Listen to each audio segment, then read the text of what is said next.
Plusieurs sujets d'actualité. Il sera question de nous interroger aujourd'hui sur la nature de l'utilisation des réseaux sociaux au regard de tout ce qui est évoqué là-bas comme dérive à l'intérieur du Cameroun aujourd'hui et même dans le monde. On va s'interroger sur la dépravation des mœurs affichées aujourd'hui au niveau des réseaux sociaux. On se demande bien de savoir si c'est de la volonté des hommes ou alors c'est désormais le mode opératoire d'un réseau ou alors d'un canal de communication qui avait été effectivement initié pour contrôler les informations sécuritaires. Et aujourd'hui, cela est devenu un instrument des civils pour se livrer des batailles, des guerres, et même on peut effectivement s'interroger sur le niveau, en tout cas, du discours qui est utilisé dans le cadre de cet espace-là. On se demande bien si finalement les réseaux sociaux sont considérés désormais comme un lieu par excellence où on devrait afficher la dépravation des mœurs, avec ce qui est d'actualité aujourd'hui, impliquant une personnalité publique. En réalité, on se demande si les Camerounais maîtrisent l'utilisation des réseaux sociaux aujourd'hui. Nous parlerons également du retour du président Laurent Gbagbo aujourd'hui à l'effet de comprendre l'impact politique sur la vie politique ivoirienne. On sait qu'après 10 ans passés à la haie, finalement, il a foulé le sol ivoirien le 17 juin dernier, où il sera question, bien entendu, dans les jours qui viennent, effectivement, de savoir si Laurent Gbagbo va pleinement, à nouveau, se réinvestir à l'effet d'apporter une contribution ou alors de penser revenir aux affaires. Mais la grosse curiosité en interne aujourd'hui, c'est le fait. Et effectivement, est-ce que le retour de Laurent Gbagbo avec l'interdiction du passeport du Blé Goudé et même de l'annonce d'un probable divorce entre lui et son épouse Simone Gbagbo ne va peut-être pas négativement impacter ou alors influencer sur la vie politique de cet artisan du panafricanisme ou alors de la construction d'une Côte d'Ivoire forte et d'une Afrique qui pense par elle-même et qui réagit par ses hommes. Nous posons sur la table de débat ce matin la problématique autour de la crise dans le nord-ouest et dans le sud-ouest, crise anglophone, où nous allons questionner la montée des enlèvements et des assassinats des fonctionnaires et autorités publiques.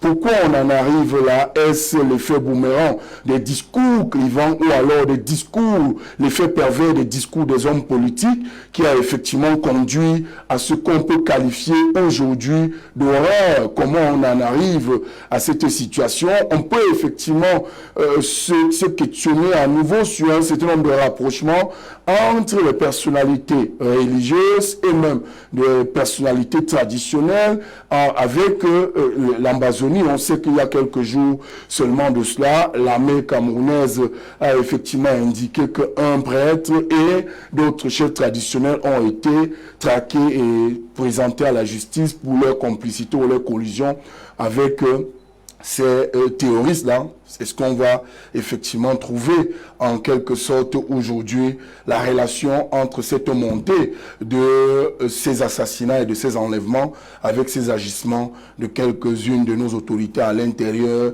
du nord-ouest et du sud-ouest aujourd'hui.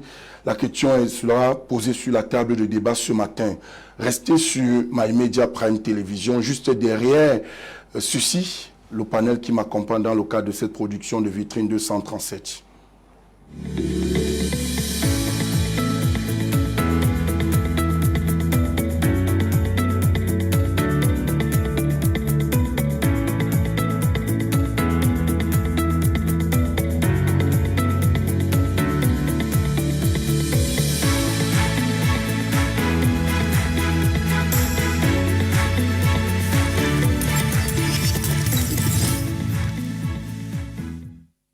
Merci de retour sur votre plateau de Vitrine 237 de ce dimanche. Nous sommes en compagnie des acteurs politiques et d'un journaliste qui est senior journaliste, il faut le rappeler au regard de tout ce qu'il a pu apporter comme contribution dans le domaine de la presse et même de l'audiovisuel au Cameroun. Et il est avec nous dans le cadre de cette production de ce dimanche. Je commence par lui, Anani Rabié Bindi, c'est son nom. Bonjour et bienvenue. Merci de m'avoir fait l'honneur de m'inviter. J'apprécie.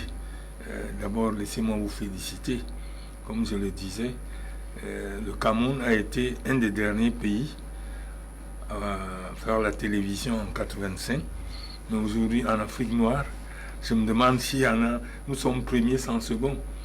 Les pays comme la Côte d'Ivoire qui ont eu la télé en 1966, et je le dis avec autorité, n'ont aujourd'hui que 4 chaînes. Le Gabon, aujourd'hui, qui a eu aussi en 66, a 4 chaînes. Le Burkina, qui a eu en 66, ils ont 3 chaînes. Mais le Cameroun, qui a eu en 85, a aujourd'hui une quarantaine de chaînes. J'ai vu que vous êtes aussi en haute définition pour un démarrage, ce qui est formidable. Et c'est là il faut donc se poser la question, est-ce que les Camerounais connaissent leur pays? Ils en parlent seulement.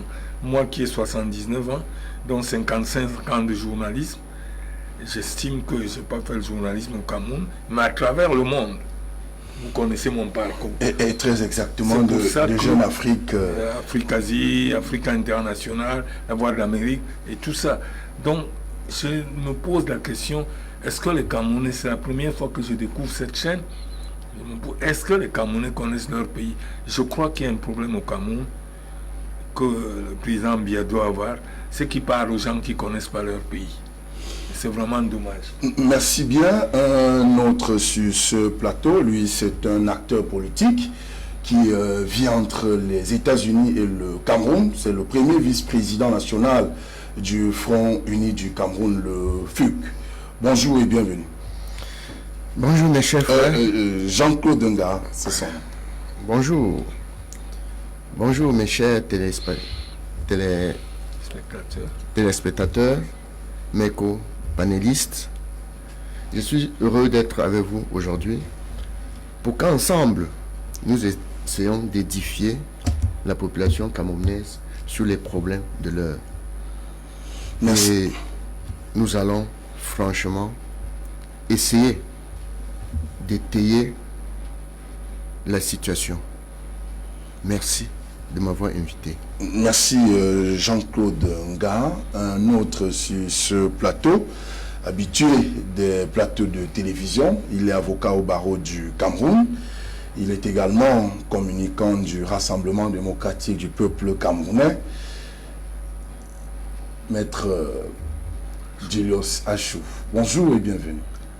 Bonjour Sylvain. Je suis content d'être là aujourd'hui à côté du grand frère M. Bindi que j'admire beaucoup comme journaliste. Bonjour Monsieur le Président.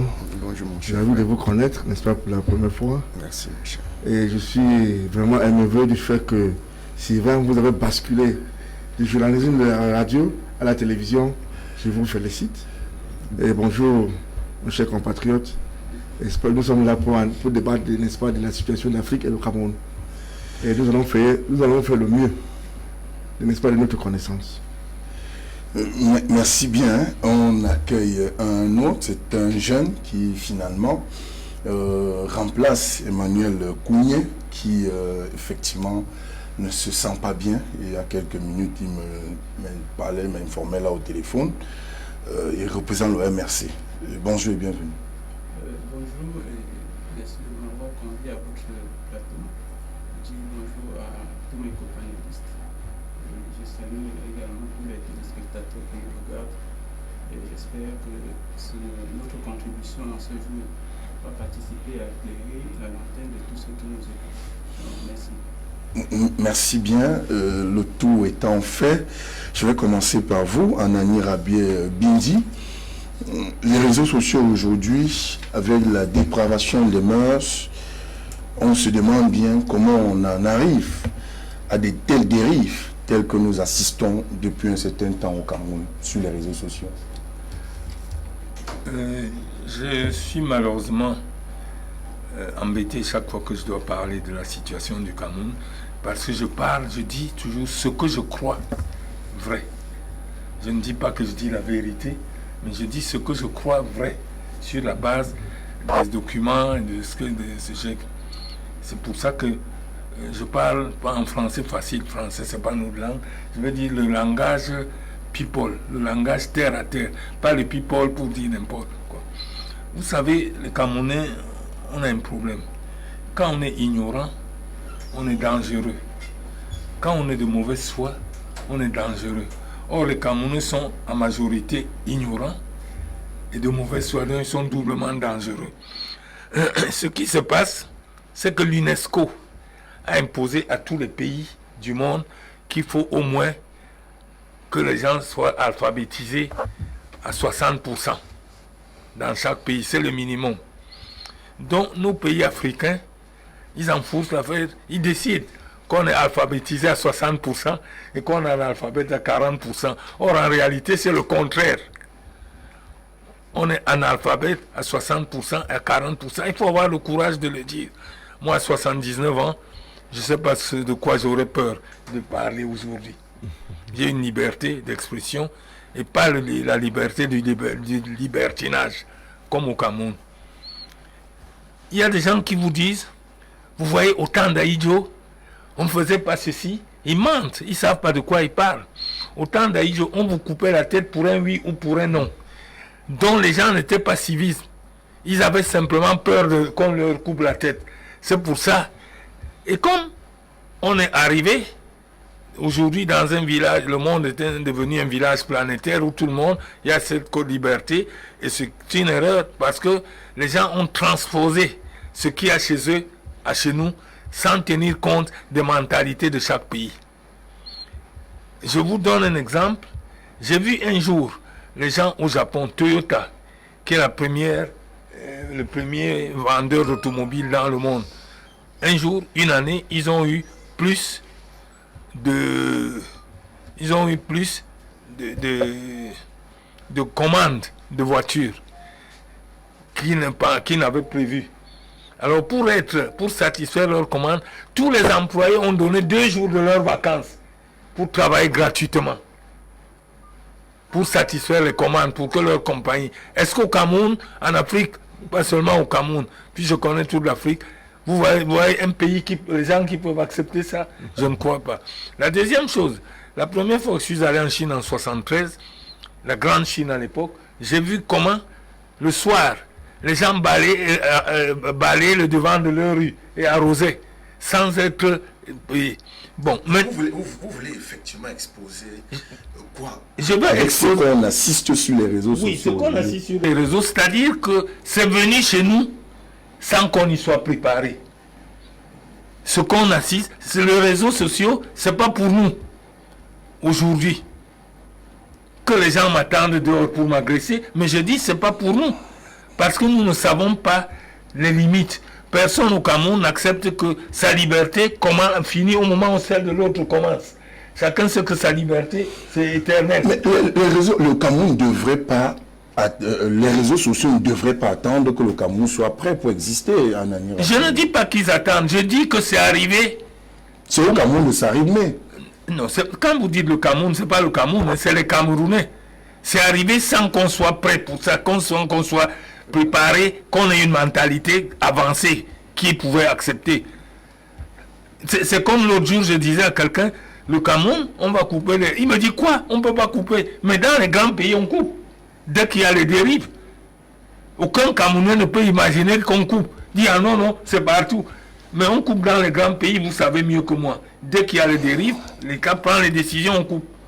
Et le jour où on va couper ici, on va dire oui, le Cameroun, c'est un pays en arrière qui ne veut pas. C'est normal. C'est que les choses qui se passent, depuis un certain temps, les parents n'éduquent pas leurs enfants. Les gens, quand je vois ce qui s'est passé avec Camus Mimi, il veut rattraper son handicap par des conneries. Et comme il a derrière lui un monsieur qui a de l'argent, alors c'est ça. Et c'est pour ça que je dis, ça ne va pas être facile. Parce que quand vous voyez qu'il présente des excuses à la télé, après avoir dit, celui qui parlait derrière mon dos a peur de moi. La caravane passe, et hier il se met à boire, le chien à boire, la caravane passe. Et 48 heures après, il se met à pleurer pour demander pardon. Vous avez vu le monsieur qui a insulté, je suis aussi grossier, il faut le dire, à la télé pour que les gens aient peur.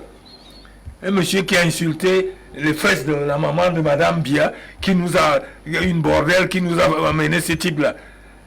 Est-ce que vous trouvez normal? Et après, il vient demander pardon. Mais si on reste sur ce principe-là, pour sortir avec vous, on peut quand même se questionner la justice qui semble être à deux vitesses. Camus a posé un acte répréhensible au regard de la loi, mais il est en toute liberté. Aucun procureur de la République ne s'est saisi de l'affaire. Non, je ne sais pas si le procureur ne s'est pas déjà saisi. C'est pas parce qu'on ne l'a pas encore arrêté que le procureur ne s'est pas saisi. Sauf si ça arrive, c'est que c'est grave. Si le procureur ne s'en saisit pas. Merci, président Jean-Claude Nga. Ce qui se passe aujourd'hui comme dérive. Les mœurs sont bafouées dans notre pays aujourd'hui. Comment on arrive à opter pour un mode opératoire comme ce qu'on assiste sur les réseaux sociaux, où c'est devenu un champ de haine, de tribalisme, un champ où on expose quelquefois des faits répréhensibles par la loi, mais rien n'est fait. Oui. Mon co-panéliste a expliqué brillamment que nous n'étions pas préparés. On n'est pas toujours préparé pour faire ce que nous avons à faire.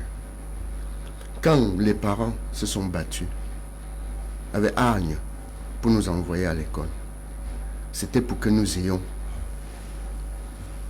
un niveau de compréhension normal pour défendre notre pays, pour défendre nos idéologies, pour défendre ce que nous savons mieux pour notre pays et pour notre jeunesse.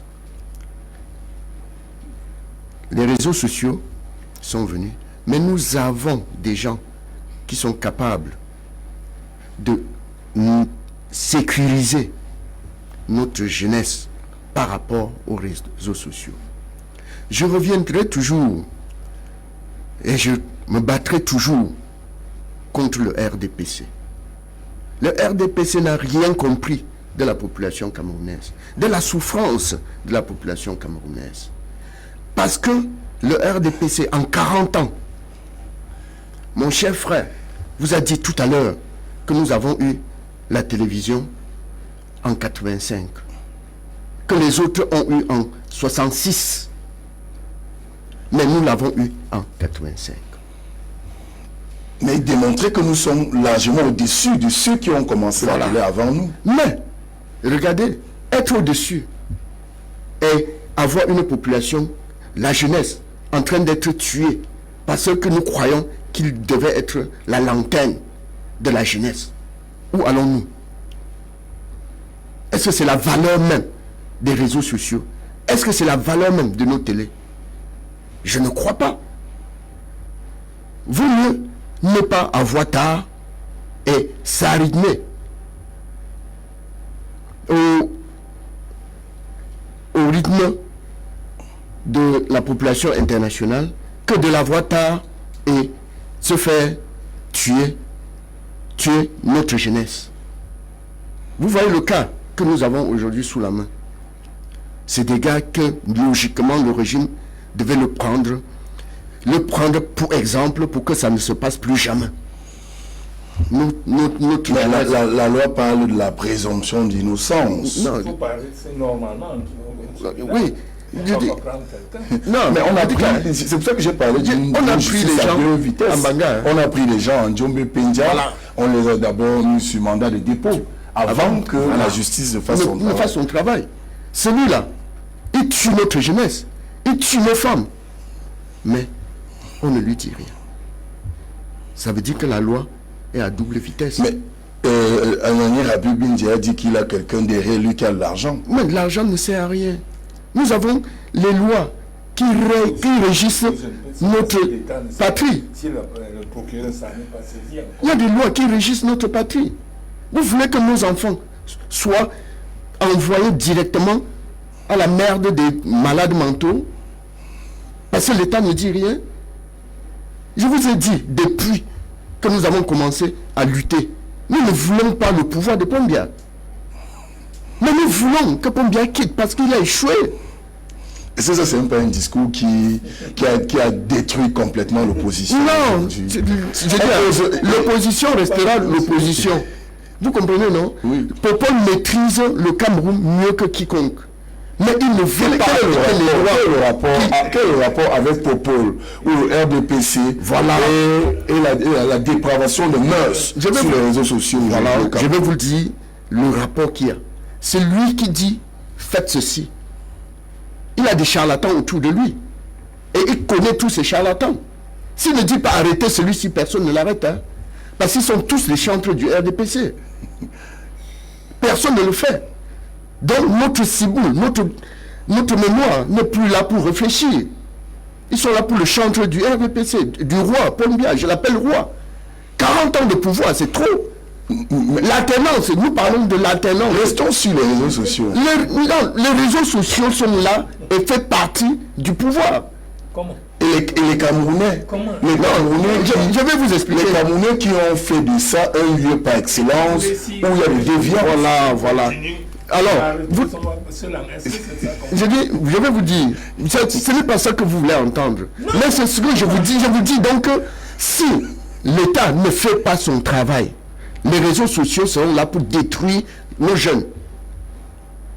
Il faut sanctionner ceux qui le fassent. Il faut sanctionner. Quel est son rôle? Nous avons quel âge aujourd'hui? Nous devions dire à nos enfants comment il faut faire.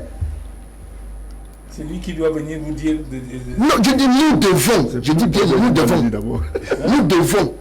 Parce que le chef de l'État est là pour réglementer la situation du pays. Il a nommé des gens qui devaient regarder. Si ces gens-là ne font pas leur travail, il les met à l'écart. Parce qu'ils ne le font pas. Ils ne le font pas. Alors après vous allez me dire que les parents ont démissionné. Mais on peut questionner la responsabilité.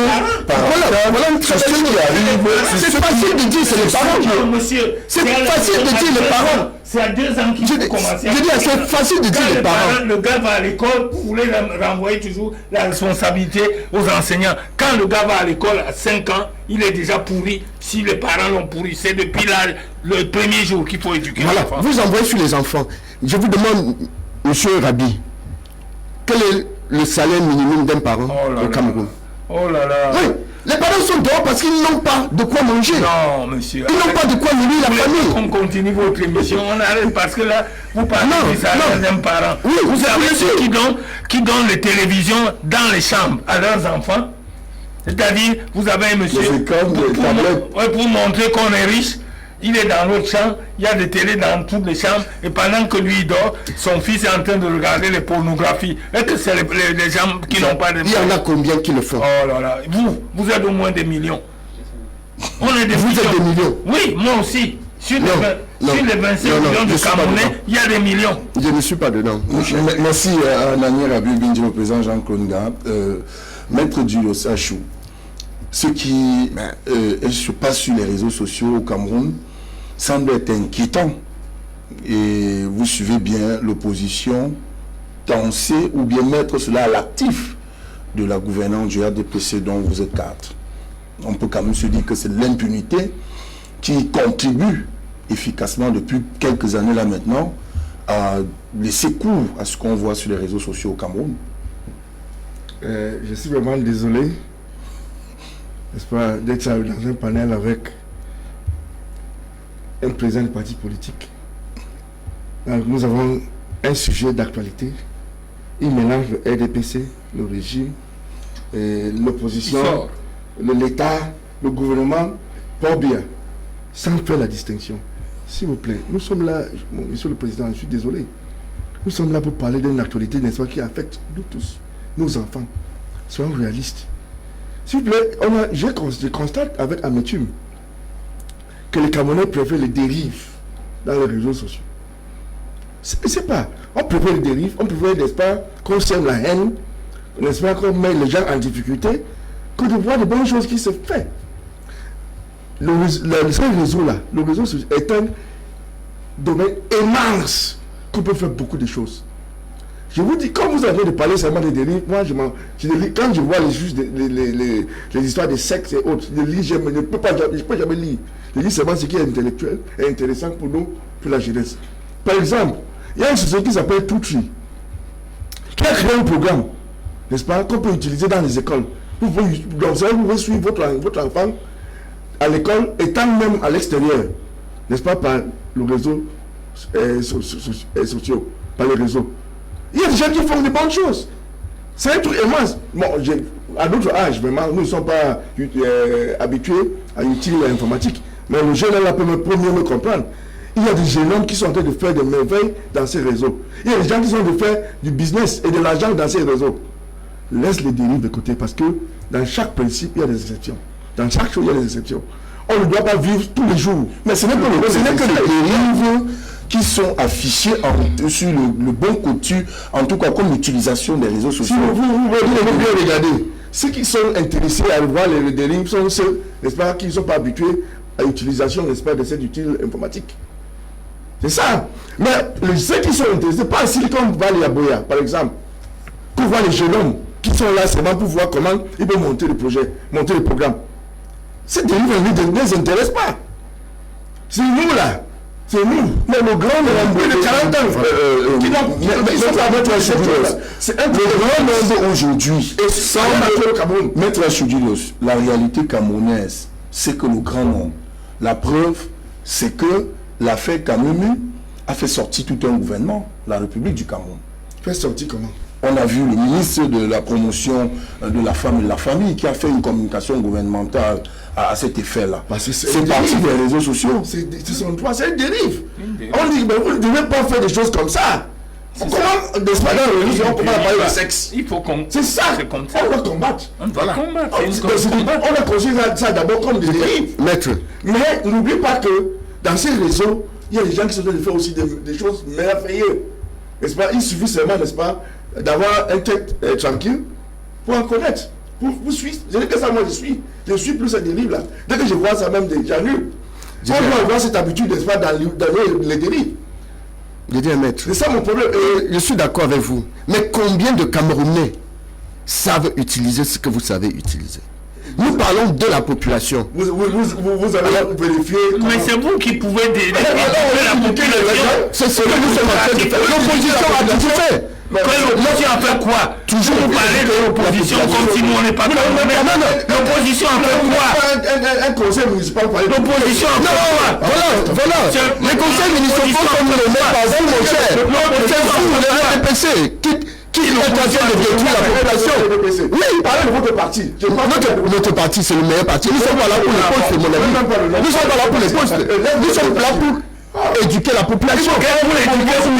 C'est ici, moi je vous connaissais, vous avez fait déjà un truc où vous venez convoquer tous les gens pour nous expliquer. Si je vous avais convoqué l'élection. Vraiment, pourquoi? Mon cher, c'est les élections que vous faites au Cameroun. Ça fait 40 ans que vous êtes là. Vous avez fait quoi? Le peuple veut s'enrichir. C'est ça l'opposition. C'est que non, c'est donc pas ça l'opposition. Passer le temps à ne pas laisser les gens parler de vrais problèmes. On parle d'un problème de ceci, vous dites l'opposition a toujours fait. Maître Choukou sorti, on pose un problème d'impunité qui semble être au cœur et à l'origine de cette dépravation aujourd'hui, de l'enlisement de cette situation sur les réseaux sociaux. Si on frappait, si on condamnait, si on punissait, on serait aujourd'hui en train d'atténuer la situation. C'est que vous ne savez pas, la justice a fait son travail. C'est pas pour rien que ce monsieur-là qui a eu des problèmes, qui a fait passer qui est à l'origine ou bien au centre de cette histoire. Pourquoi il demande pardon? Parce que la justice a claqué. Ça va arriver. La justice, pas lentement, mais sûrement. Ça va arriver. C'est ce qui va nous arriver. Je m'engage devant vous à vous apporter le journal qu'on appelle le Temps, qui est le journal, on le publie au cabinet civil. Et il m'est arrivé que chaque fois, je prends l'engagement devant ces messieurs, je vous l'envoie demain, j'ai pris quelques exemples. Ce journal est trimestriel, ou tous les 2 mois. À chaque fois, il y a des révocations de commissaires de ceci, on publie les décrets que le président a signés et les arrêtés. Vous allez voir que chaque mois, on révoque des centaines de Camerounais, de commissaires de police, de ceci, des administrateurs, puisque comme nous on ne lit pas, on ne savait pas. Mais moi je dis, c'est quand j'ai lu ça, puisqu'on laisse ça au palais, et je les prends pour venir montrer à mes journalistes, pour dire, on dit on ne punit pas. Quand les gens sont des voleurs, on n'a qu'à faire tout. C'est seulement avec le temps. Moi, j'ai vu un jour, quand le président il doit signer les décrets en 72 pour fusiller les voleurs à main armée, pour fusiller les trucs des voleurs de coffre-fort. Pendant qu'on était en train de fusiller les gens, à Douala, au terrain, à côté de la Sonnette, il y avait le terrain de l'Orix. C'est là où on est venu les fusiller pour montrer. On était en train de fusiller un gars qui habitait à Bounaberi et Banda. Et pendant qu'on fusillait son frère, écoute, était en train de tirer le pocket, le porte-monnaie. Et on l'a arrêté là aussi. On l'a condamné. C'est-à-dire, quand vous êtes des voleurs, quand chaque pays... Le problème de fond aujourd'hui, c'est qu'en réalité, sans les réseaux sociaux, cette affaire ne serait pas aujourd'hui au niveau des autorités publiques. Vous dites exactement, Maître Achou, c'est vous qui devez sortir avec cette parole, vous dites que ce qui choque en réalité, c'est que si ça avait été un Camerounais lambda, on l'aurait déjà coffré. Pour parler d'une vitesse, d'une justice à deux vitesses au Cameroun. Aujourd'hui, la justice nous sommes dans un système lentement et sûrement. Il faut noter ça. La justice marche lentement et sûrement. Et ça va arriver. Ce qui est important, n'est-ce pas, dans une histoire... Nous sommes en démocratie, on n'est pas en dictature. On ne peut pas vous arrêter tout de suite. Et en plus, il faut noter que la victime aussi doit être à mesure de se plaindre. C'est pas tout le temps. La justice ne peut pas auto-saisir tout le temps. Il y a certaines choses qui se passent là, nous tous nous voyons, que la justice peut décider de s'auto-saisir, mais il faut noter que la personne qui se sent victime doit d'abord se plaindre pour que la justice, n'est-ce pas, prendre le relais. C'est comme ça que ça se passe. Qu'il y ait quelqu'un qui parle pour lui. Ça, ce n'est pas possible. Il y a des gens qui souffrent, n'est-ce pas, en silence, pour rien. Pourtant, c'est de leur droit de saisir la justice pour se faire, n'est-ce pas, pour faire admonester, n'est-ce pas, une infraction qui est commise. C'est tout. Merci. Avec vous, est-ce que ce à quoi on assiste là aujourd'hui n'est pas la conséquence même de l'absence de la sensibilisation et de l'éducation qui fait partie des rôles tribuniciens des acteurs politiques que vous êtes? Avant d'arriver au rôle de l'éducation des partis politiques, je vais rester sur le thème tel que vous l'avez formulé dès le départ.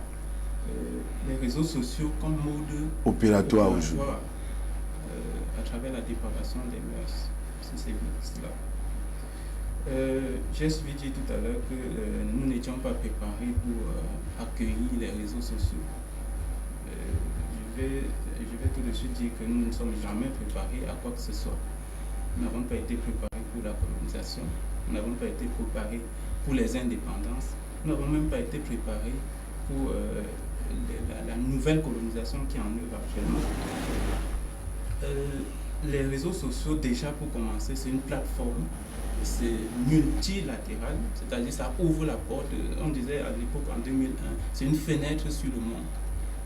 C'est toute une plateforme ouverte à tous, où vous pouvez communiquer, où vous pouvez investir, où vous pouvez échanger, où vous pouvez apprendre, vous pouvez même développer des stratégies de conquête comme les autres le font.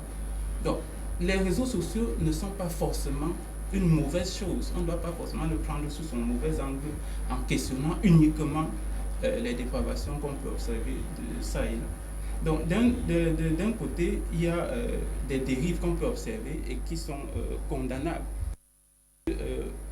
Rien ne justifie, nulle part, que ce soit dans les télévisions ou bien dans les radios, encore moins sur les réseaux sociaux, que lorsqu'on vous accorde le droit à la parole, que vous vous versiez dans les injures, la calomnie et même la dépravation des mœurs.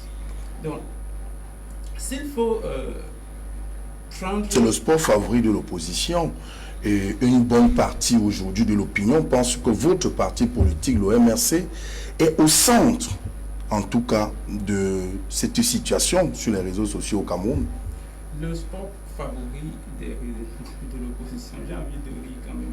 Parce que je viens de dire tout à l'heure que les réseaux sociaux sont ouverts à tous. Il n'y a pas une partie des Camerounais qui se retrouve sur les réseaux sociaux. Donc si vous faites une séparation en disant c'est uniquement l'opposition qui fait de la dépravation ou bien de la désinformation sur les réseaux sociaux, c'est une erreur, d'abord pour commencer. Donc maintenant, si il faut rester sur le plan politique, restons-y. on a fermé tout le champ politique à l'opposition. Tous les canaux d'expression légale, c'est-à-dire les meetings politiques, les débats politiques sur la place publique, le déploiement, les manifestations publiques, on a fermé tout cela à l'opposition. Et quand on le fait, on se dit on fait du mal à l'opposition. Or, il y a à travers ce que porte l'opposition, une partie du peuple qui a besoin de s'exprimer, de communiquer leurs pensées. De quelle façon? Attendez que je chute pour moi. Je dis, quand on le fait, on crée un engorgement. Des gens ont besoin de s'exprimer. Les gens ont besoin de dire leur opinion. Ils ne peuvent pas le faire sur la place publique de peur d'être arrêtés. Vous venez de citer le jeune de Penja qui, de colère, face à sa situation de vie, quelqu'un qui travaille, il n'arrive pas à voir de quoi manger et qui crie sa colère sur la place publique. Peu importe les moyens qu'il a utilisés, la première chose qu'on devait questionner, c'est est-ce que ce gars était dans des conditions favorables pour se taire ou alors pour ne pas dire ce qu'il a dit. Donc, vous voulez donc justifier, là le piétinement d'un certain nombre de règles. Nous sommes dans au Cameroun, nous sommes partout encadrés qui régissent par les lois. Non, nous sommes dans une république. C'est vous qui le dites. Parce que les lois qu'on inflige à certains ne sont pas infligées à d'autres. Appelez-vous ça république? Je peux continuer? Allez-y. J'insiste là-dessus. Je ne suis pas en train de justifier l'acte qu'a posé le jeune Itembe à Penja. C'est répréhensible. Le fait d'insulter les parties intimes de la maman d'un chef d'État, quand même. D'un citoyen. D'un citoyen lambda, mais encore plus d'un chef d'État. Enlevons là, un citoyen. Mais maintenant, on l'a dit, il faut aussi aller questionner les conditions qui l'ont poussé à la révolte. Il ne faut pas seulement s'attarder sur la dérive en elle-même, il faut aller au fond de l'affaire. Est-ce qu'il était, j'insiste là-dessus, dans des conditions favorables pour se taire, pour réprimer cette situation? C'est à vous de nous dire, puisque vous connaissez. Bon, je vais vous le dire. Il travaille dans une plantation de bananeraies. Vous avez suivi sa communication jusqu'au bout. Il dit ceci, je travaille dans une plantation, je ne peux pas manger un seul doigt de banane que je produis. Et il y a des gens qui s'amusent à voler jusqu'à 180 milliards. Oh là, c'est... Non, c'est fatigant. Non, c'est fatigant. Pourquoi c'est fatigant? Au lieu de dire des gens qui ont jusqu'à 180 milliards. Pourquoi c'est fatigant, mon chef? C'est un langage qui n'est pas la... 180 milliards, c'est un rapport avec l'actualité. Mais vous pouvez prouver? Vous pouvez prouver que tel a volé 180 milliards. Il y a le scandale, mais est-ce que vous pouvez prouver? Le scandale, c'est ce que nous disons, vous et moi dehors. Je reste sur le scandale. Non. Moi, vous n'allez pas... Peut-être vous ne m'écoutez pas. Non, vous n'allez pas nous amener là. On est venu pour parler des sujets. Les gens qui vont être... Non, ça fait... C'est un sujet d'actualité. C'est un sujet d'actualité. Non, sujet d'actualité. C'est un sujet d'actualité. Combien moi je gagne? C'est les canaux qu'on a pris pour les présidents. Vous les avez combien je gagne à Canal 2? Si nous sommes venus l'écouter, vous nous dites. Mais non, pas du tout. Vous avez la parole. Ce n'était pas là. Vous avez la parole. N'était pas là. Restez avançons. Les soi-disant opposants. Merci à l'ami. Il bloque le débat. Moi aussi, je ne peux pas laisser. On ne bloque pas le débat. Non, on a parlé. On avance. Je dis, vous ne pouvez pas trouver. Non, je vous réponds. Vous ne pouvez pas accepter que moi je laisse pas. Merci. On parle des présentateurs ne dit pas qu'on a bloqué. Merci à l'ami. Moi, je vous réponds. À force de vous laisser parler, c'est toujours la même chose. On ne règle pas, on ne parle pas des sujets qu'on est venu. Avancez. Sinon, moi, avancez, chutez. J'insiste encore. Ce jeune s'est retrouvé à le dire uniquement parce que c'était la seule manière pour lui de se faire entendre. Première des choses. Maintenant, je vais bien avancer, comme vous avez dit, M. Sylvain. On a dit tout à l'heure, c'est de la faute du parent. Si on trouve des dérives sur les réseaux sociaux, la faute revient naturellement au parent qui n'a pas su éduquer son enfant. C'est la raison pour laquelle celui-ci se déverse dans les injures sur la place publique. Merci. Oui, allez, chutez rapidement. C'est bien de le dire, parce qu'il faut condamner le parent lui aussi, qui n'arrive pas à éduquer son enfant à la maison. C'est une partie de la réponse à la question posée, mais ce n'est pas tout. Je rejoins à ce propos Maître Achou, même si sur la pratique c'est complètement l'inverse. Il faut sanctionner, il faut de la régulation sur la communication dans l'espace public et exactement dans les réseaux sociaux. Lorsqu'on découvre qu'il y a des dérives dans les réseaux sociaux et que cela reste impuni, ça donne la liberté à tout un chacun de venir s'exprimer comme il le veut. Donc, il y a de la régulation qu'il faut faire et ça dépend du gouvernement qui est là. Il ne faut pas se leurrer. Ce n'est pas aux parents d'arrêter son enfant et l'enchaîner. Ne pas lui donner un téléphone ou une tablette parce qu'il a peur qu'il va aller c'est ça. Des injures. Mais la conséquence de son acte peut l'éduquer, peut l'amener à se remettre sur le droit chemin.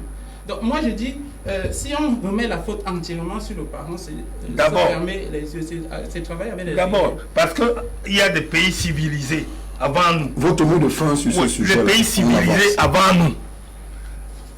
Vous connaissez, vous tous là, qu'en France, vous avez des hommes riches qui ont de l'argent.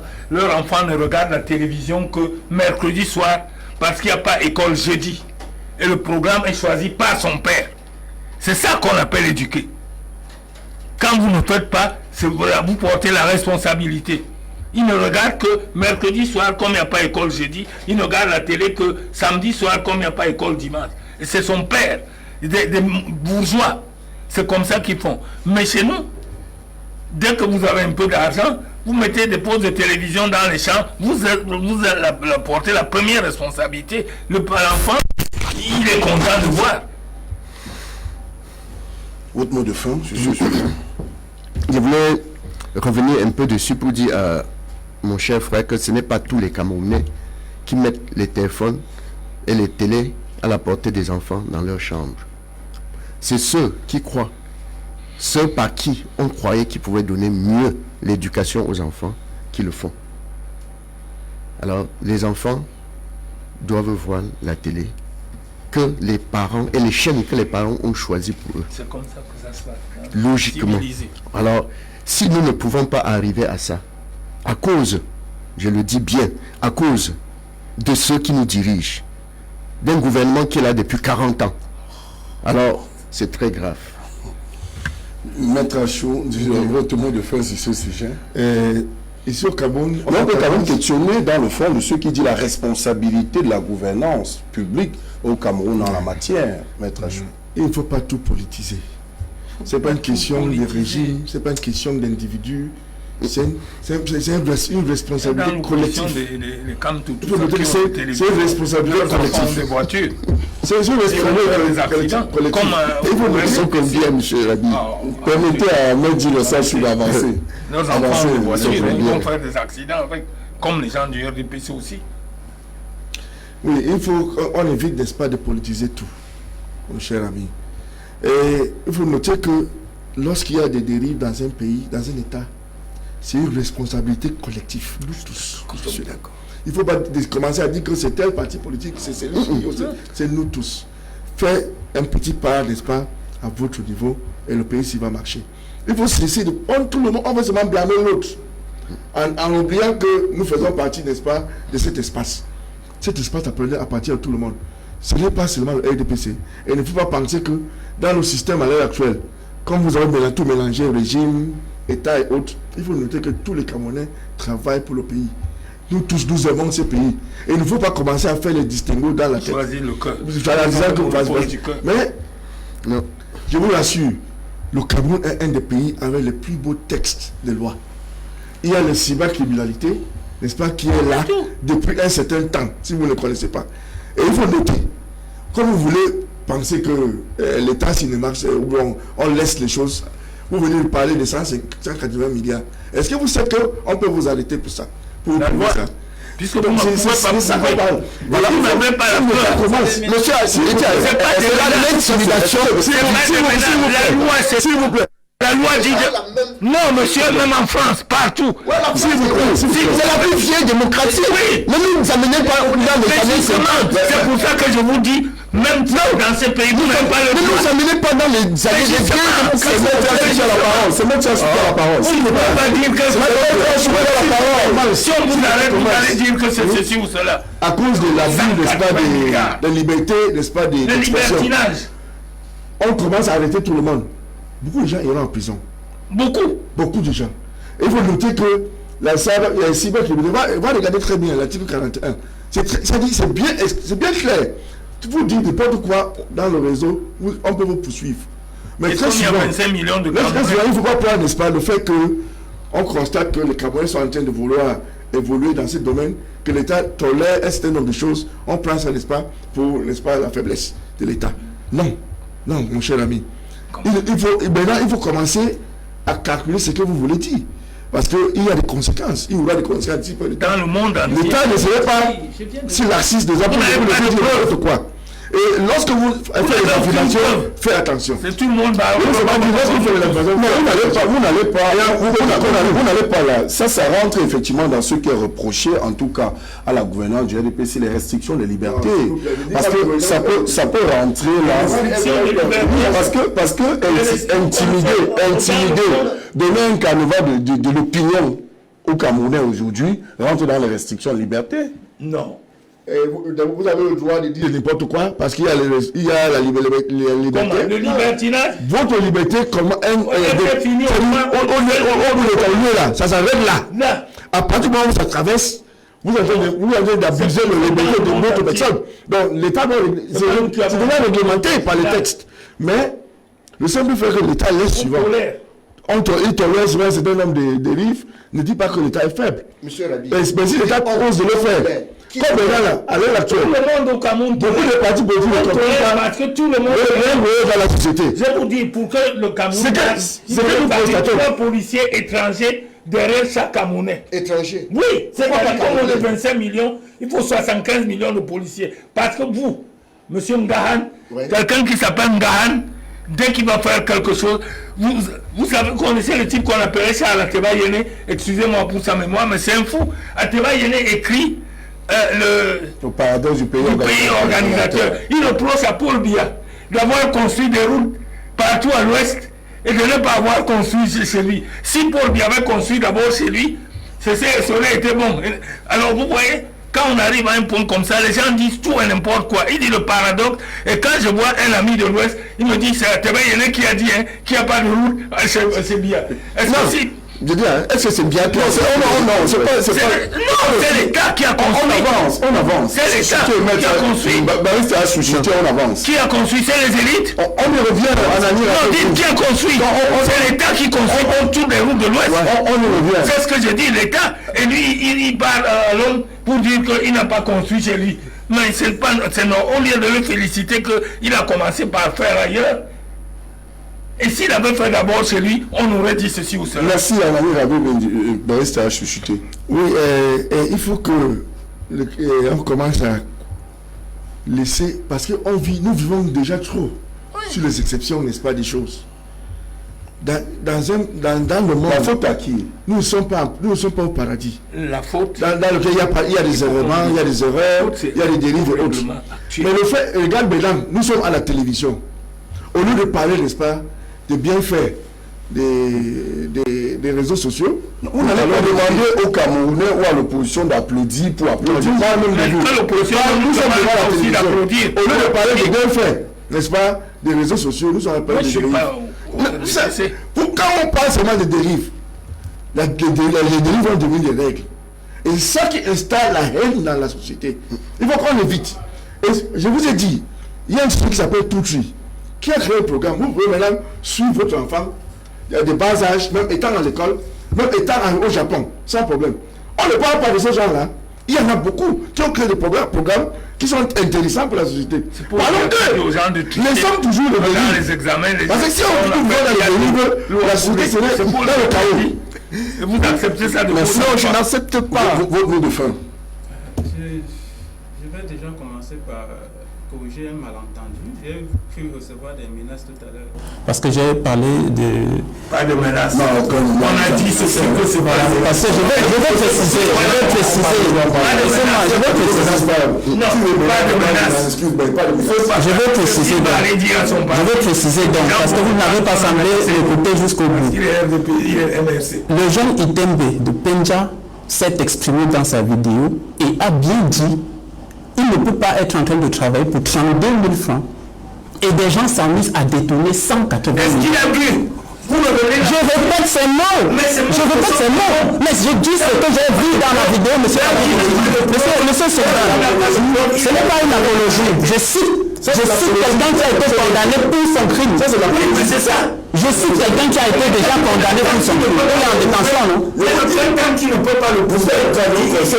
Il commence à suivre ce que les autres déjà ont dit. Je ne suis pas en train de le suivre non plus. Ça, vous ne l'écoutez pas. Nous sommes en train de vous dire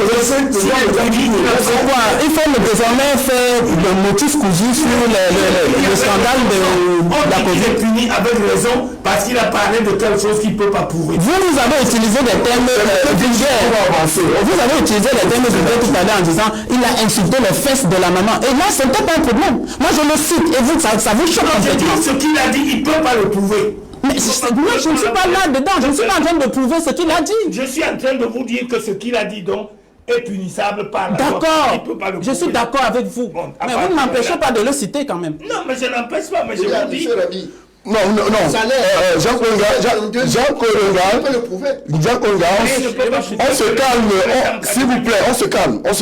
Allez, chuter. Voilà, merci. Concernant le thème que nous sommes en train de décortiquer, les réseaux sociaux sont ouverts à tout le monde. Essayez de penser que c'est une partie de la population, fût-il l'opposition, qui s'en saisit à des fins politiques, c'est maladroit. Et pour la bonne gouverne de ceux qui nous écoutent, nous regardent, vous avez vu, même justement à travers ces réseaux sociaux, le président Kamto monter à chaque fois pour condamner, à chaque fois qu'il a observé des dérives de son parti, pour les rappeler à l'ordre. Je n'ai jamais vu un autre parti politique, fût-il de l'opposition ou même le parti gouvernant actuel, monter pour condamner ces militants qui se retrouvent dans des diffamations et les injures sur les réseaux sociaux. Donc ça c'est ce que le MRC contribue à faire pour assainir les réseaux sociaux. Parce que lui ne le fait pas, mais ces militants le font. Je viens de dire ceci, il monte au créneau à chaque fois pour condamner ses propres militants qu'il retrouve dans des dérives. C'est ce que j'ai dit. Moi, j'ai de la peine à me retrouver sur ce plateau et je ne sais pas exactement quel est... j'ai beaucoup de respect pour M. Habib Bindji. Vous êtes même un idole pour moi en réalité. Mais j'ai du mal à vous situer par rapport à nos échanges ici. Je ne sais pas si vous êtes du RDPC ou si vous êtes de... Je ne sais pas trop. Du RDPC. D'accord. Là, ça rassure. Là, ça rassure complètement. Parce que si j'avais à l'esprit qu'il y avait deux qui sont contre... Si je savais, M. Sylvain. Vous êtes RBC. Ah bon, vous voyez. Non, moi je parle de ses positions. Je n'ai pas dit que vous êtes insulteur, les autres ne doivent pas parler. Non, calmez-vous. C'est du RDPC, là c'est grave. Je peux pas porter. Là c'est grave. On se calme, monsieur. Je dis non, je parle pas. C'est l'intimidation. Mais non, c'est l'intimidation. On se calme, vous êtes en direct là. Non, il a dit que je suis du RDPC. Je vous prends comme conseil. Merci. On se calme, monsieur. Oui, chutez rapidement. Oui, très rapidement. En disant cela, ce n'était pas pour mettre en ébullition le plateau, ce n'était pas ça mon intention. J'aurais voulu que lui-même, M. Rabier, nous dise quelle est sa position sur ce plateau. Je suis journaliste. Sur quelle question? C'est un citoyen camerounais. Non, c'est pour moi. Je demande pour moi. Ce n'est pas forcément pour le débat. Merci. 79 ans avec une carte d'identité nationale camerounaise. Donc j'ai le droit de dire que quand vous dites quelque chose que je n'accepte pas. Merci. Je commence avec vous ce deuxième sujet d'actu, le retour de Laurent Gbagbo. On va prendre Bindji tout à l'heure, lui qui a travaillé en Côte d'Ivoire pendant 7 ans. Qui suis ami de Laurent Gbagbo. Si vous avez vu, c'est moi qui suis allé chercher sa femme quand elle est sortie de prison. Effectivement, on va revenir là-dessus. Je commence par Maître Achou. Maître Achou, le retour de Laurent Gbagbo, on questionne l'impact de ce retour-là aujourd'hui au regard de la vie politique ivoirienne. Est-ce que, vu son âge, 76 ans, un supposé divorce annoncé entre lui et son épouse, est-ce que son retour peut efficacement contribuer à la pacification ou alors à la réconciliation des Ivoiriens, dans le fond? Moi, ce que j'apprends de tout ça, de son retour, c'est le fait que le monde ici est dirigé par un certain nombre de personnes qui décident de tout et de rien. De ce qu'on peut faire. Et si vous n'avez pas compris que c'est comme ça, comme ça le monde, vous ne pouvez jamais réussir. Il faut imaginer, voilà quelqu'un qui a fait presque 10 ans comme président, il se retrouve en détention provisoire. 10 ans. Pendant 10 ans. Le temps de laisser un autre président, n'est-ce pas, faire ses 2 mandats. Donc, vous devez comprendre que d'abord sa détention n'était pas pour les faits, n'est-ce pas, qui lui sont reprochés, mais par le fait que c'est des pays puissants ont décidé comme ça. Voilà. Et nous les Africains, nous ne sommes pas assez puissants. On doit prendre ça comme un cas d'école pour maintenant savoir comment faire pour gérer ces gens qui sont plus puissants que nous. C'est ça la leçon que nous avons. On doit commencer à penser intellectuellement comment il faut, parce que si on utilise le même chemin, n'est-ce pas, que les Occidentaux par exemple, nous n'allons pas réussir pour les contrer. On veut, on ne veut pas, ils nous ont colonisés. On veut, on ne veut pas, ils nous gèrent. On veut, on ne veut pas, ils bloquent toutes les initiatives, n'est-ce pas, pour sortir, n'est-ce pas, de cette cercle qu'ils ont construit autour de nous, de ces barrières. Donc nous, les Africains, on doit s'asseoir maintenant pour faire de telle façon qu'ils ne vont pas sentir comment on va s'en sortir. Le meilleur exemple, j'aime les Chinois parce que j'aime les arts martiaux, surtout le Kung Fu, qui est un art dans lequel tu utilises l'énergie de l'autre en présentant, n'est-ce pas, le vôtre. Cela veut dire que lorsqu'il y a un combat, vous-même vous êtes toujours tranquille, vous ne vous fatiguez pas, mais l'autre se fatigue parce que vous allez utiliser son énergie comme lui-même aussi. Donc, son énergie est utilisée 2 fois. Les Africains doivent maintenant commencer à comprendre, surtout les intellectuels, en disant que non, si on part pour le premier affrontement ou pour marcher dans les rues, ça ne sert à rien. On doit chercher d'autres méthodes qui sont plus appropriées pour contrer, n'est-ce pas, ces colonisations qui sont en train de venir. Vous voulez ou ne voulez pas. Cette histoire de réseau, c'est une façon de colonisation. Mais j'ai vu ce que le président Niger a fait en bloquant Twitter. On doit savoir, n'est-ce pas, on doit savoir, n'est-ce pas, faire des contrats avec ces grandes puissances-là, de telle sorte que nous avons des portes de sortie chaque fois. Et ça vient de la tête, pas de la main ni des pieds. C'est de la tête, on doit commencer à réfléchir. Les Africains doivent utiliser la tête. Cette histoire, quand on vous dit que vous êtes supporté par l'Occident, machin, tout, ça doit cesser. Nous ne pouvons pas faire sans eux. Et pour faire avec eux, on doit être plus intelligent, on doit toujours être un pas en avant. C'est une question de penser, de rester et de penser et de trouver des solutions. Babo, on veut, on ne veut pas en Côte d'Ivoire. Son époque est passée. Il peut maintenant être un faiseur des hommes, mais lui-même, il ne peut pas être l'homme. Il veut, il ne veut pas, il ne peut plus. Surtout à son âge, et surtout à son expérience et autres, il peut être un faiseur des rois. Et je pense que Ouattara, à la façon qu'il faisait gérer la Côte d'Ivoire, il a réussi pendant les 10 ans pour stabiliser le pays, qui faisait problème. Est-ce que c'est pas factice? Parce que cela est encore discutable, hein, ces annonces que le FMI et autres ont eu à faire entre les agents de notation sur la Côte d'Ivoire. S'il vous plaît, il faut laisser les annonces, les paroles. C'est plus profond que ça.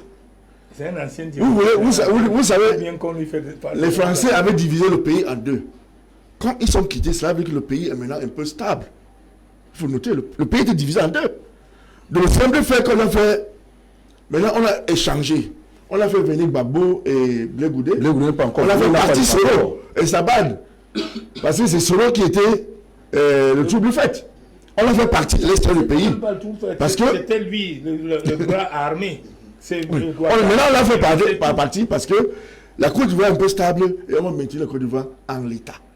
Si les Ivoiriens ne sont pas intelligents, pour s'asseoir, n'est-ce pas, pour trouver des solutions qui ne vont pas attirer, n'est-ce pas, les puissances du monde, tant pis. Ils doivent s'asseoir ensemble, trouver de vraies solutions pour leurs problèmes. Et comme je vous dis là, on veut, on ne veut pas. C'est difficile, n'est-ce pas, de quitter, de se soustraire, n'est-ce pas, des mains des Occidentaux. C'est très compliqué et difficile.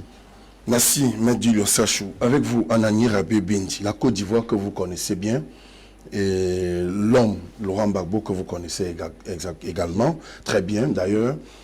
Est-ce que son retour en Côte d'Ivoire peut contribuer à une véritable conciliation nationale?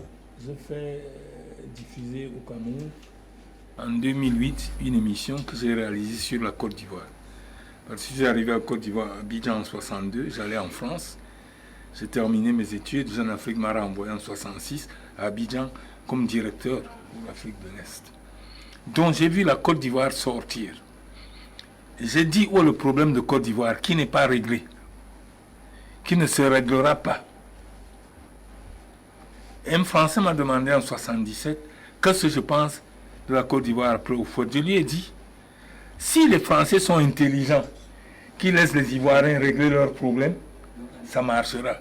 S'ils disent, bon, voilà l'homme qui nous a tout fait, qui est mort, ils veulent faire venir comme le père pour donner les leçons aux Ivoiriens, ça ne marchera pas, ça va éclater. Le problème de Côte d'Ivoire est qu'en 1960, quand on fait de rang de France, 59, pour être président, le premier décret qu'on lui fait signer, c'est que toutes les terres de Abidjan sont propriété de l'État. Et les ébriers qui sont comme les Douala, qui habitaient comme Bonanjo, on les a renvoyés à 10 km, on a construit un quartier ébrié. Ça, c'est le premier décret. Le deuxième décret, on lui fait créer la BIDI, Banque Ivoirienne de Développement Industriel. C'est-à-dire pour recycler l'argent du café et du cacao. Il faut rappeler que quand Houphouët vient, il vient avec un monsieur, un ancien gouverneur qu'on appelle Guy Néré, qui est devenu son directeur cabinet de 60 à 93, jusqu'à la mort d'Houphouët. Il vient avec un autre franco-algérien qui s'appelle Alain Belkiri, qui est secrétaire général de la présidence de 60 jusqu'en 93. Il vient avec une secrétaire française, Madame Suzanne Plazané. Et il y a 12 conseillers à la présidence. Alors, quand un Français arrive, les pieds nus, il va à la présidence, un Français lui signe pour qu'on lui attribue un terrain. Il prend le terrain qu'on lui a attribué, il va à la BIDI pour qu'on lui donne l'argent. Et c'est comme ça qu'ils ont construit la Côte d'Ivoire. C'est-à-dire ce que j'appelle les vrais faux investisseurs. Et ces investisseurs-là qui sont un problème aujourd'hui, qui vous disent, j'ai investi 300 milliards en Côte d'Ivoire, alors qu'il a pris le terrain des Ivoiriens gratuit, il a pris l'argent des Ivoiriens, il n'y a que ça. Et c'est eux qui font un problème. Et c'est ça que les Français, qui ne sont pas politiquement intelligents, font en Côte d'Ivoire que ça tienne. Ouattara, je ne sais pas si vous savez, il a épousé une juive. Dominique Ouattara est juif. Et lui, Ouattara, est musulman. C'est la première fois qu'on voit dans le monde une union entre un juif, une juive et un musulman. Donc, tous ces gens veulent que la Côte d'Ivoire ne bouge pas. Et la Côte d'Ivoire, je l'ai dit, ne va pas connaître la paix. Parce que les Ivoiriens n'accepteront pas. On les tient là avec l'armée française et tout. Vous savez comment Ouattara est arrivé en Côte d'Ivoire? Ouattara fait des études aux États-Unis, il rentre chez lui au Burkina, c'est-à-dire la Haute-Volta à l'époque, après ça devient Burkina. Il rentre. Et quand on crée la BCAO, la Banque Centrale des Afriques de l'Ouest, comme la BAPC, le poste de président appartient à la Côte d'Ivoire. Parce qu'ici aussi c'était comme ça, le poste de président appartient au Gabon, vice-président congolais, et le siège au Cameroun. Jusqu'à ce qu'on change, il n'y a pas longtemps que ça soit rodé. Mais c'était comme ça. Donc là-bas, Ouattara est vice-président. Parce que le poste de vice-président appartient à la Haute-Volta. Et un Ivoirien, Diomandé, est président. Bon, à ce titre, Ouattara fait des missions en Côte d'Ivoire et tout. Et c'est comme ça que, quand Sankara arrive et qu'il veut l'enlever, Ouattara va voir Houphouët et appuyé par Dominique, qui gérait tous les biens. Le fond de ma question, c'est Gbagbo aujourd'hui. Gbagbo. Avec la paix, Gbagbo. avec la réconciliation. Vous savez, personne n'acceptera la réconciliation. Ce qui se passe chez nous, les Africains, c'est que quelqu'un s'assoit et dit on va faire dialogue national. Quand il a déjà tout mis.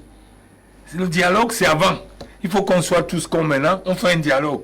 Au lieu que moi, j'ai déjà pris la place, je m'assois, j'ai dit, venez, on fait dialogue, avec position prépondérante.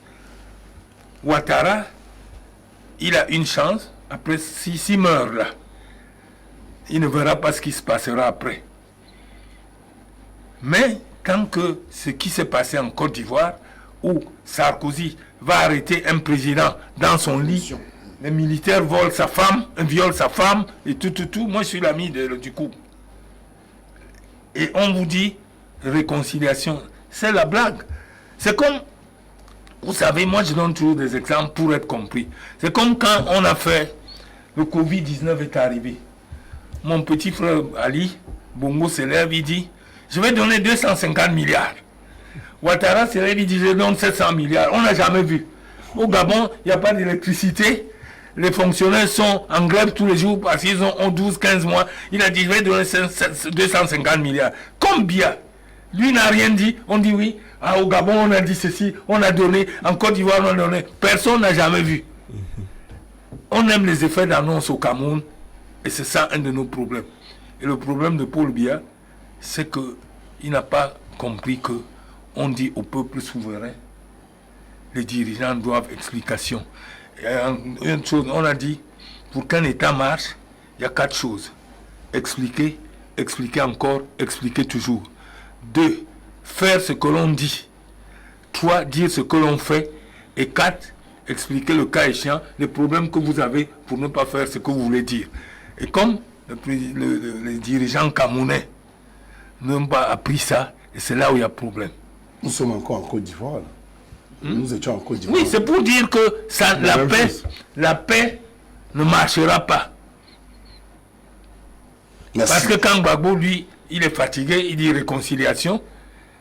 Il y a un Ivoirien qui disait ça l'autre jour à RFI. Il dit qu'eux, ils disent réconciliation. C'est nous, le peuple, qui sommes derrière. Merci. Jean-Claude Ngahan, comment le retour de Laurent Gbagbo, est-ce que l'avenir nous permet de nous interroger ou alors de nous dire que cela peut avoir de l'impact sur la vie politique ivoirienne? De ma part, je salue le retour de Laurent Gbagbo, mais qu'à propos de la paix et la réconciliation du pays, si ça pouvait avoir de l'impact, je serais très heureux. Mais quand nous regardons les choses d'une façon très réaliste, on voit que ça ne fera rien. Parce que tu ne peux pas t'asseoir. Tu dis que tu veux la paix. Il faut vouloir la paix avant de t'asseoir. Tu appelles tes frères, comme nous le faisons. Appelle tes frères ivoiriens. Venez, dites-nous ce que vous voulez. Qu'ensemble, nous trouvons une solution d'ensemble pour que notre pays ait la paix. Oui. Vous savez que quand Mandela sort de prison, après qu'on l'ait torturé, il a divorcé. La première chose. Parce que de Clerc, les Blancs ont dit, comme sa femme, Winnie était dure, voilà. Et comme Mandela était déjà fatigué, on lui dit de divorcer. Cette femme-là n'est pas bonne. Voilà. Lui étant fatigué, et c'est le même cas qui se répète. Voilà, quand Gbagbo sort de prison, on dit qu'il divorce avec Simone. Elle annonce divorcer avec Simone. C'est à peu près la même chose en Afrique du Sud. C'est-à-dire, comme on sait que Madame Gbagbo, elle peut parler et remettre à son mari, on l'écarte. On l'écarte. Pour fragiliser. Est-ce que c'est la paix, ça? Oui, allez-y. Alors, quand ils font divorcer Gbagbo, c'est pour le fragiliser.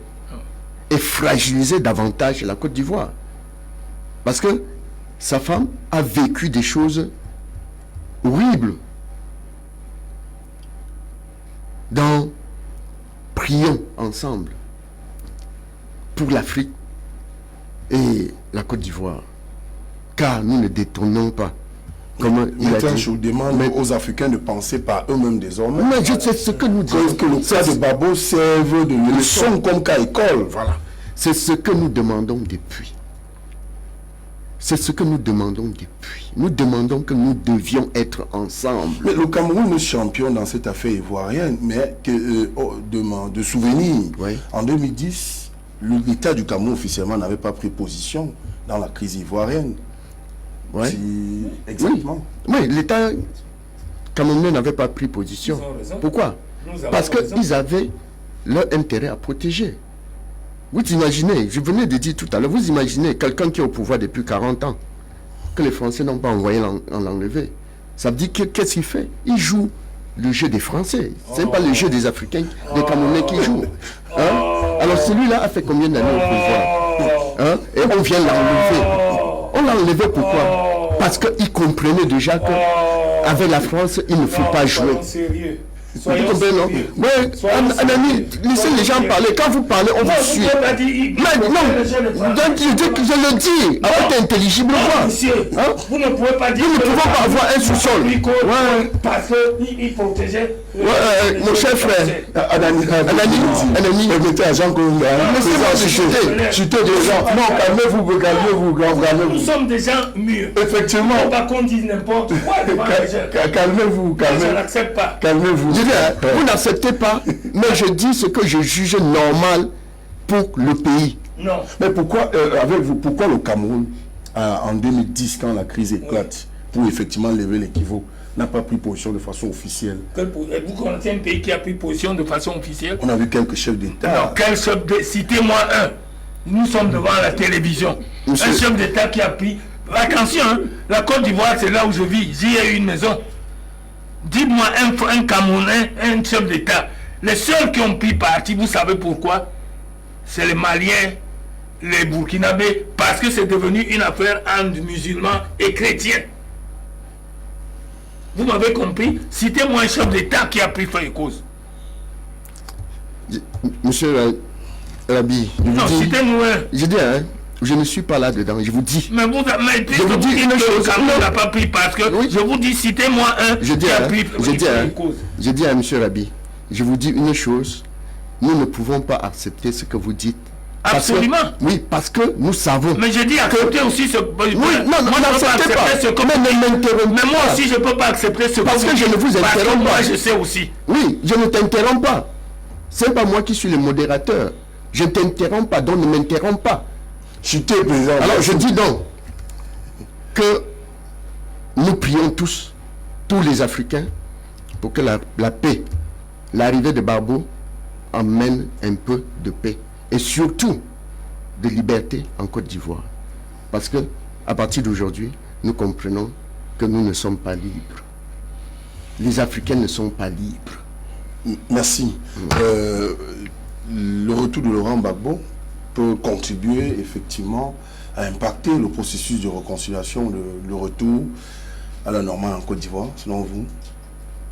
Déjà, sur ce plateau, je vais saluer le retour de Laurent Gbagbo, malgré ce que cela représente dans le fond. C'est une victoire. C'est pour ma part une première fois. Excusez-moi, c'est une première fois qu'un chef d'État est amené à la haie et qu'il en ressort blanchi complètement. Donc, première chose, c'est une victoire, même si son retour n'a pas l'impact prévu escompté au niveau de la Côte d'Ivoire. On va d'abord saluer son retour. C'est un combat africain qui a été gagné par les Africains. Et je crois que dans son discours, lorsqu'il est rentré, il a salué, entre autres, les Camerounais que nous sommes. Parce qu'il a ressenti toute l'armada, tous les défenseurs nationalistes africains se lever pour revendiquer une infortune, quelque chose qui n'a de sens que dans la tête de ceux qui l'ont pensé. Donc, le retour de Laurent Gbagbo en Côte d'Ivoire est une phase majeure du processus de paix et de réconciliation en Côte d'Ivoire. Ne serait-ce que dans le sens de l'accalmie. Parce que désormais, vous allez me contredire si je me trompe, il y a ceux qui sont pour le camp au pouvoir actuel et qui méprisent le camp Laurent Gbagbo d'hier et trouvent qu'eux aussi, aujourd'hui, ils ont l'opportunité de profiter des bienfaits du pouvoir. Et il y a encore la question, même après le verdict rendu à La Haye, il y avait toujours une question qui se pose. Si donc on dit Laurent Gbagbo n'a pas été à l'origine des 3000 morts qu'on a observés, qui donc est l'auteur? C'est les Turcs. Qui donc est l'auteur? Première des choses, je ne sais pas si c'est les deux camps. Si la Cour internationale de justice dit que Laurent Gbagbo est blanchi, il n'est coupable de rien. Donc, où sont les coupables qui ont été donc le processus de réconciliation semble difficile. Bien sûr, j'y arrive. Laurent Gbagbo. Toujours que c'est pas normal. J'y arrive justement. Donc, justement, un camp a donc été examiné, enquêté et a été déclaré blanchi. Donc maintenant, la faute est à qui a été à l'origine des 3000 morts. Donc, ce qui est normal et logique, ce serait que la Cour internationale de justice, maintenant, se saisisse aussi de l'autre camp et questionne leur culpabilité quant à la responsabilité des 3000 morts. Ce que nous attendons. Je ne dis pas que je ne vais pas aller très vite en besoin en disant qu'ils n'ont pas encore entamé le processus. Donc, première des choses, donc il est déjà de retour, c'est bien, on salue. Deuxième des choses, comme l'a dit Rabier tout à l'heure, il revient un peu comme Mandela. Ça fait... C'est pas forcément affaibli, c'est que justement pour contribuer au processus de paix, vous devez donner. Nous ne savons pas quels ont été, parce que jusqu'à la dernière minute, bien que le verdict ait été rendu, ils n'avaient pas la possibilité de rentrer en Côte d'Ivoire. Donc, du jour au lendemain, on nous annonce que, bon, voilà, désormais, il pourra rentrer. Je crois que même le président Ouattara s'est levé pour dire, bon, voilà, désormais, Gbagbo peut rentrer en Côte d'Ivoire. Bon, on ne sait pas donc quelles ont été les clauses qui ont amené à conclure du retour du président Gbagbo en Côte d'Ivoire. Moi, je vois, entre autres, ce divorce comme étant un cadeau qu'il fait, une concession qu'il fait, pour pouvoir se joindre à la table des négociations pour le retour de la paix en Côte d'Ivoire. Et ce n'est pas une faible contribution, parce que, vous l'avez relevé tout à l'heure, Simone Gbagbo, c'est la pierre angulaire de tout le FPI. Elle n'est pas une figure mineure du jeu politique en Côte d'Ivoire. Donc dire qu'on le sépare de son mari, c'est un peu pour diminuer sa cote de popularité, pour affaiblir son aura sur la scène des discussions, afin d'avoir aussi des opinions à postuler sur la table. Donc, c'est déjà un fait. Le processus de paix a été entamé, puisqu'il est déjà de retour. Maintenant, ce que nous devons scruter dans les prochains jours, c'est comment est-ce que cela va être mis en œuvre et comment est-ce que la Haye va aussi apprécier le retour à la paix. Est-ce qu'on va juste dire, OK, on a examiné un camp, il n'y avait pas de coupable, bon, fermons les yeux sur tout ce qui a été... moi, je me demande. Sinon, là, la paix ne sera pas complète. Voilà. Merci. On avance, on penche là sur le sujet de débat de ce matin. C'est avec cela qu'on sortira de cette émission. On parlera de la crise dans le nord-ouest et dans le sud-ouest avec cette montée des enlèvements et des assassinats des fonctionnaires et autorités publiques. Maître Julius, pourquoi on en arrive là? Il y a quelque temps encore, on a annoncé la calmie, que paf, quelques semaines derrière nous là, 12 fonctionnaires au rang des délégués départementaux dans le Ndian, et on a annoncé le rapprochement entre les religieux dans le nord-ouest précisément, et même quelques chefs traditionnels. La sortie des États-Unis, du secrétariat d'État américain qui pensait qu'il fallait restreindre les visas. Est-ce qu'on n'est pas là face à l'effet boomerang, à l'effet pervers d'un ensemble de choses aujourd'hui employées autour de cette crise? Moi, j'ai toujours dit que nous, les Africains, on n'a pas compris que les jeux politiques dans chaque pays est gouverné, est contrôlé ailleurs. Ceux qui sont, n'est-ce pas, avec les armes dans le nozo, ne sont plus des sécessionnistes. Parce que lorsque vous êtes sécessionniste, la première des choses que vous faites, c'est pour avoir confiance de la population.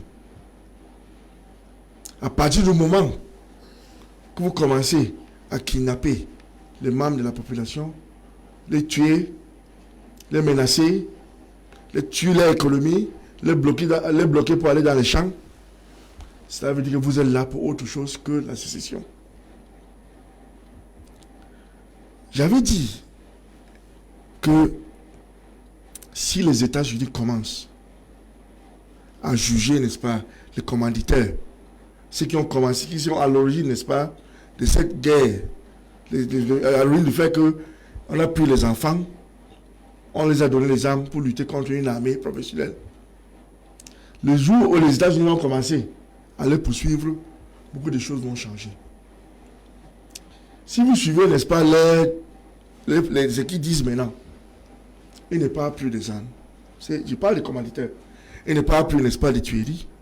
Il n'est pas plus des kidnappings. Il n'est pas plus de... Ils ont eu peur depuis que 3 parmi eux ont été inculpés. À l'heure actuelle, ceux qui sont là, ils sont là pour chercher de l'argent. Vous pouvez remarquer que Douala et Yaoundé sont un peu calmes, hein, parce que tous les bandits sont partis là-bas, joindre ces bandes-là. Comme ils ont accès à des armes, ils ont accès, n'est-ce pas, à une population qui est faible, c'est très facile. C'est devenu une proie pour eux, n'est-ce pas, de gagner de l'argent. Qu'est-ce qu'ils veulent faire avec cet argent?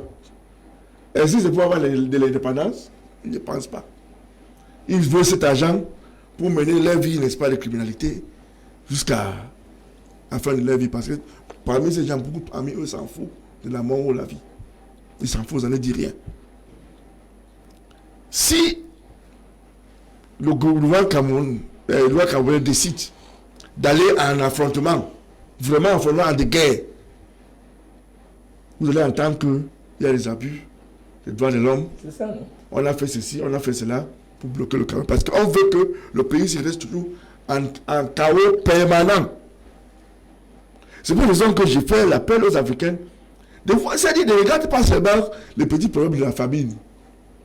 Il faut qu'on commence à voir l'Afrique dans 20 ans. Comment ça va se faire? Et on commence doucement de voir comment on peut sortir de la même mise, n'est-ce pas, des Occidentaux. Pourquoi? Nous sommes en Afrique, on a tout. On a les matières premières, on a toutes les richesses. Mais on constate que on encourage, n'est-ce pas, les cerveaux de quitter pour aller là-bas. C'est parce que... Mais c'est la faute au gouvernement. Non. C'est trop facile. Non, c'est pas la faute du gouvernement. C'est trop facile. Ceux qui sont restés au Cameroun, pourquoi ils n'ont pas... Moi, je n'ai jamais eu le goût de partir, de quitter mon pays. Je n'ai jamais eu ce goût de partir. Peu importe, n'est-ce pas, les problèmes, je reste affronter mes problèmes dans mon pays. Je ne dois pas aller chez quelqu'un qui a lutté pendant 200 ans pour préparer son pays, pour gérer son pays, pour organiser. Je vais rester là-bas et je commence à dire mon pays, n'est-ce pas, est un pays de caca. C'est quoi ça? Ceux qui sont partis là-bas pensent qu'ils vont régler le problème dans son pays pour lui. On va attendre les Occidentaux de venir régler ça pour nous. Donc c'est de ça que j'appelle le Conseil des Africains. Regarde, n'est-ce pas, les vraies choses. Parce que nous, on limite, on n'a pas mangé, on a faim, manger. Ça, c'est rien du tout. Les Asiatiques, il y a des Asiatiques qui peuvent rester pendant des mois sans manger. Parce que pour eux, c'est du sport. La nourriture tue. C'est que les gens ne savent pas la nourriture.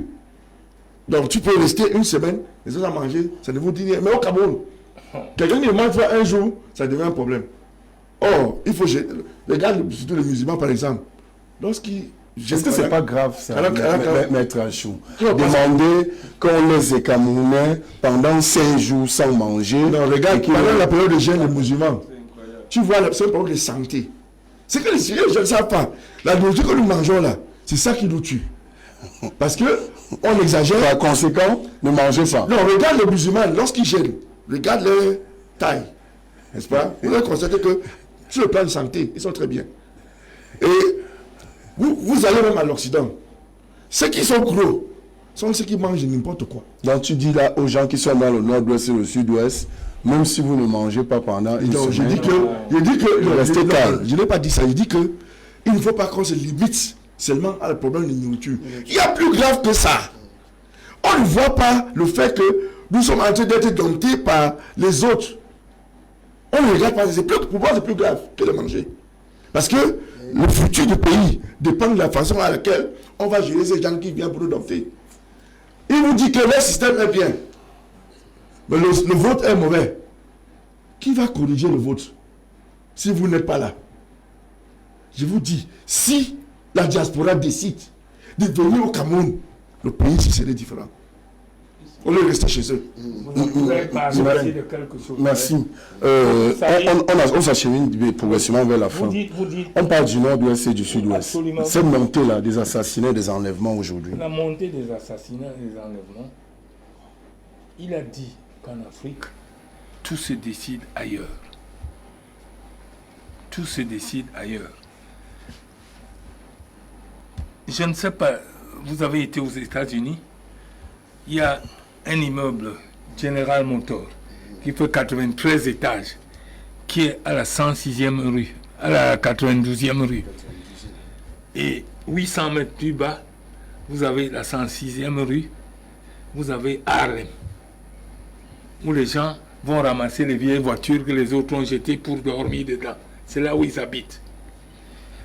Le problème, quand on dit manger, on aime trop les caricatures. Pour Paris, on dit il y a 32 000, 36 000, ceci ou cela. Au Cameroun, je ne dis pas que ça suffit. On doit donner à tout le monde des millions. Tout le monde doit avoir un salaire d'1 million. Mais au Cameroun, vous êtes à Douala. Les gens qui mangent la nourriture qu'on mange au bord de route là. Moi, je suis allé faire des enquêtes, ça coûte 300 francs. Vous mangez du riz avec un poisson. Je suis allé voir. Mais quelqu'un vous parle de on ne mange pas au Cameroun. Au Cameroun. Et par contre, on dit des énormités. On dit, nous étions au même niveau que la Corée du Nord en 48, c'est ce monsieur-là. Maintenant, il nous dépasse. Et il y a même un fou, un diplômé, qui vient dire, on leur envoie même la nourriture. La Corée du Nord, ils ne mangent que du riz. En 60, nous, on n'avait que quelques bâtons de manioc. Qu'est-ce qu'on leur envoyait comme nourriture, qui n'est pas leur nourriture? La Corée du Nord était déjà un grand pays qui fabriquait les radios, les téléviseurs et tout à l'époque. Un pays industrialisé.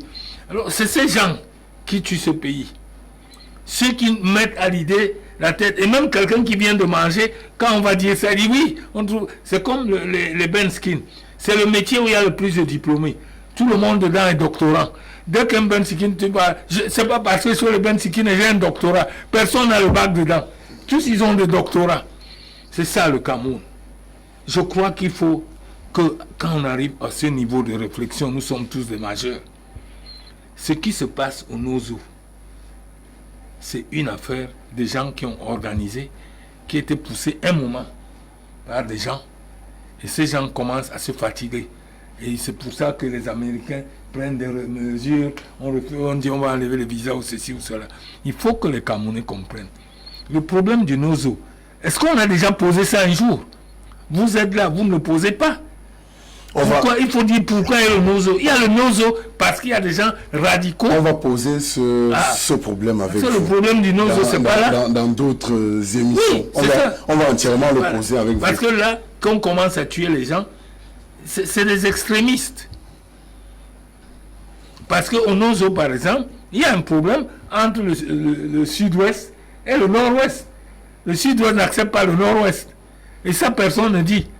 On fait comme si le nord-ouest, et ils veulent absolument prendre le sud-ouest de force pour qu'ils fassent un État. Merci. On va sortir l'émission. Malheureusement, président Jean-Claude Gahan, votre mot sur ce sujet-là rapidement. Ouais. Le problème de Nozo, aujourd'hui, est quelque chose qu'on pouvait éviter hier. J'ai suivi l'avocat, mon respectable avocat, dit que nous nous concentrons sur la nourriture. Je voulais lui dire une chose. Ceux qui ne mangent pas parce qu'ils ne veulent pas manger sont différents de ceux qui ont faim. Il faut bien comprendre cela. Je peux faire 2 jours sans manger parce que je veux. Mais quand je veux manger et que je ne trouve pas ce que je dois manger, je deviens une autre personne. Donc, Le problème de nos eaux, c'est surtout l'égoïsme et l'égocentrisme du peuple camerounais.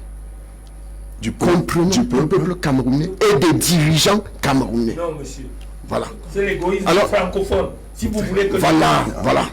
Pas les dirigeants, l'égoïsme de francophones. Les dirigeants sont des francophones. Les dirigeants, il n'y a pas des anglophones dedans. Ils sont combien minoritaires? Ils sont combien? D'accord. Donc, vous voulez que je... Il ne veut pas dire ça. Non, il veut que je... Je centre bien du pouvoir. L'émission est terminée. L'émission... Du pouvoir. Malheureusement, l'émission est terminée. On va s'arrêter là pour aujourd'hui. On a dépassé de 3 minutes vraiment l'émission rapidement. Quelques SMS, il faut rappeler qu'ils nous sont parvenus très nombreux, s'il vous plaît. Monsieur Achou, vous voulez dire qu'il n'y a pas de problème anglophone, vous êtes vraiment bizarre. Ça, c'est un téléspectateur. Je suis d'accord avec monsieur Nga. Comment aujourd'hui, notre PR, notre président, n'est pas tombé dans le piège des Français, c'est parce qu'ils jouent leur jeu. Anani Rabé Bindi, vous devrez être dans un amphi, et que vous confisquez la parole. C'est Pierrot depuis Ezeka qui nous écrit également d'autres SMS, sur notre page, sur notre WhatsApp. Je voudrais rappeler à Maître Achou que le premier coup de feu dans le Nozo est parti des FDS et non des populations. En plus, le Cameroun est un pays et ne doit attendre la solution d'aucun autre pays. C'est Thomas de Sam, ça c'est à Yaoundé également. Par rapport à l'acquittement de Laurent Gbagbo, je voudrais savoir qui porte désormais la responsabilité des crimes qui leur ont été reprochés. Encore une fois, Thomas de Sam, plusieurs autres SMS, un tout dernier, et on sort de l'émission, qui nous dit bonjour le panel. Merci, bonjour. Je pense qu'il faut que les opposants cessent d'accuser le parti au pouvoir. C'est pas au président de la République de venir éduquer chacun dans sa famille. Nous aimons bien les distractions sur les réseaux sociaux et nous les utilisons mal. Ce pays est en mal car les citoyens manquent d'hygiène mentale. Je suggère au gouvernement de mettre dans chaque ministère un personnel spécialisé en santé mentale et nous verrons tous les résultats. Que la justice soit faite à propos du sujet à la une et que le patron de Martin soit et que le pardon de Martin soit accepté. C'est Elias depuis la forêt sacrée de Bakassa. Ça c'est à Bana dans la région de l'Ouest. Merci à tous ceux qui nous ont suivis dans le cadre de cet autre numéro de Vitrine 237 sur MyMedia Prime Télévision. Retenez tout simplement que ce soir, cet après-midi, à partir de 16h passées de 30 minutes, vous aurez la première rediffusion de cette émission et mercredi, lorsqu'il sera 21h passées de 30 minutes, restez sur les programmes de MyMedia Prime Télévision, la télévision du futur. À dimanche 10h.